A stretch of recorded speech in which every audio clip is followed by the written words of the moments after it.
So, having discussed about the one-way up freefall motion of the object, now I'd like to extend our discussions by looking at one-way down motion of one-way down freefall motion of the object. Now, this is the case where the object is moving downwards from the top.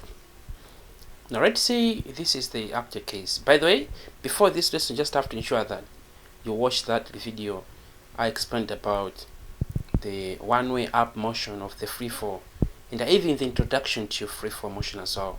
That is also the part of video in its own. So just have to ensure that you are part of all those actual videos, and also actually analysis of the equations of motion, that is linear motion, that is also said to be a linear kinematics. Just have to ensure that you are also much about those equations, because the other ones should be used mostly in this video as well. So please make sure that you have to do that. Now, let's say we have an object, let's say up here, and the object has to be, let's say, has to be sent downwards. Should be the object has to fall downwards. Now, in this case, so now let's say this is the actually a ground level. This one can be on the top of a tree or whichever, but it is above the ground level. So, what is the initial velocity of the object up here? It is given as actually u.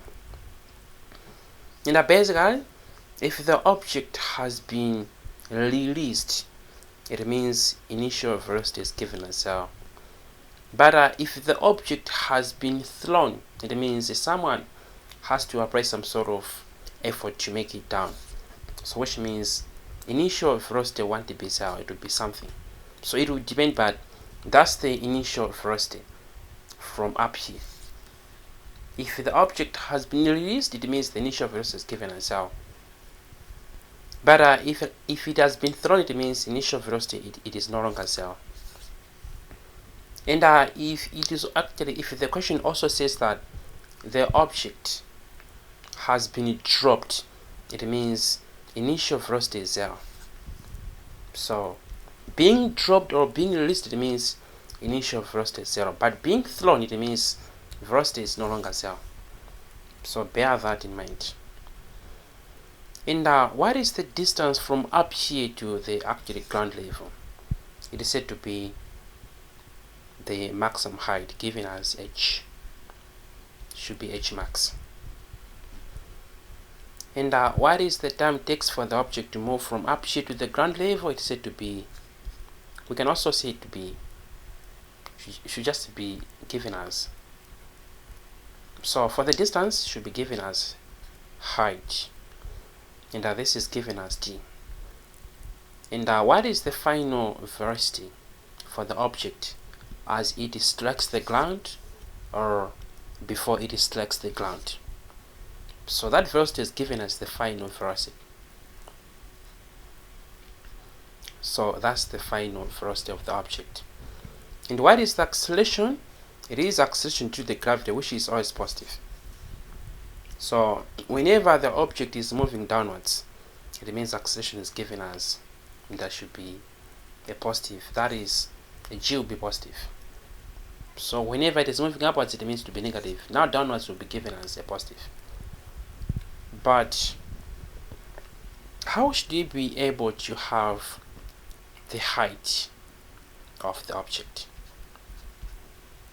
What is the formula for us to have the height of the object? So the analysis is the same way we discussed before on the one-way up motion.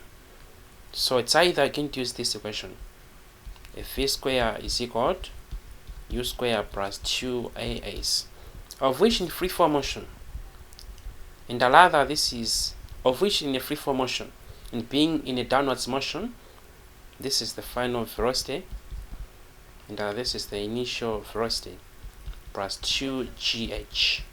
Since it is downwards, g will be positive. So now we'll be able to solve for actually a maximum height using this actually formula. So you have it as h is equal to v square minus u square, and that divided by 2g. So this is the formula that you have to use to have the maximum height. That is, if we have the initial velocity as well as the final velocity there. So take note of that. And we also have another formula that you can also have to use. First, you have the maximum height. So what is that on? We can think of using the displacement formula. Displacement is equal to ud plus half AD square, of which this is the initial velocity time acceleration. So you can be able to have that formula in order to have the, now you have it as a height being given as ud plus now have gd square, much as this is the now free form. So if you have the time initial velocity, you can be able to have the height using that formula as well. So please bear that in mind. And if in this case, we can also use this formula as well to have the maximum height. So the analysis is the same way we discussed about in a one-way up motion of the free fall. So nothing is new. So in this case, we'll have, we can use this formula. Displacement is equal to u plus v over 2 and that times t. So if we have the final velocity initial as well as the time, this one will be given as the displacement is equal to u plus v over 2 times time. Now that is based on the free fall motion now. So that is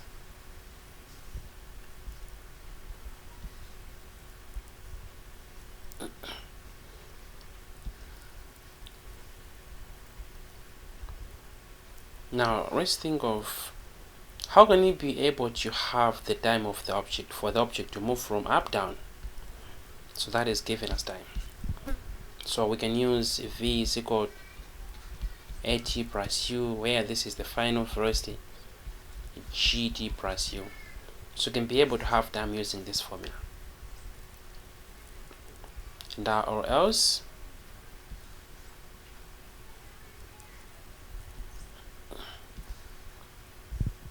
you can have this formula as well. That is s is equal to ut plus half AD square. In free fall, we'll have it as h is equal to ud plus half gd square. So in this case, if you have the initial maximum height, you can be able to have time. Now should be using the quadratic formula. If we have the initial velocity given as 0, it means the whole of this one will be 0.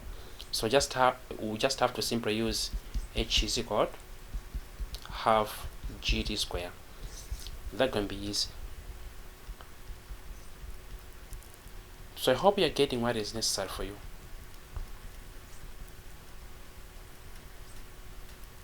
So that's the analysis.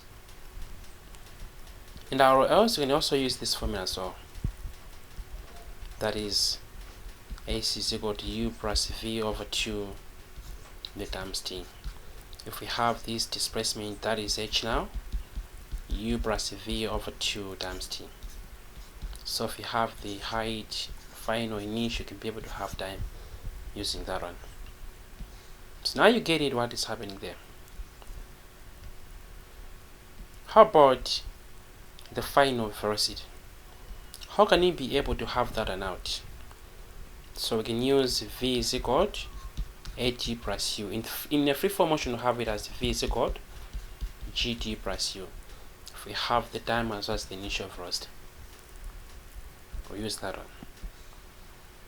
Or else we can also use this actually a formula as well, where we'll have displacement is equal, that should be this, not like that. this one, v square is equal to u square plus 2gh.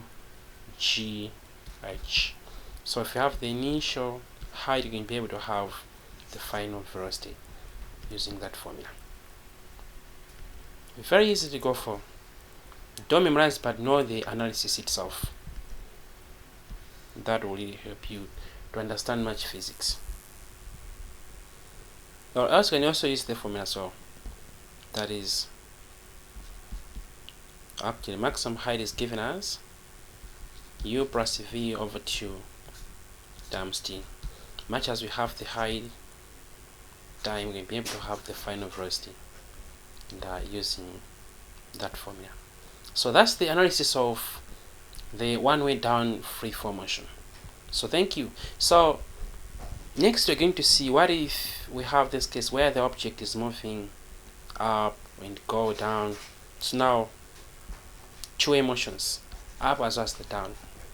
And what if the object has been thrown, let's say, from up and now it has to go down here?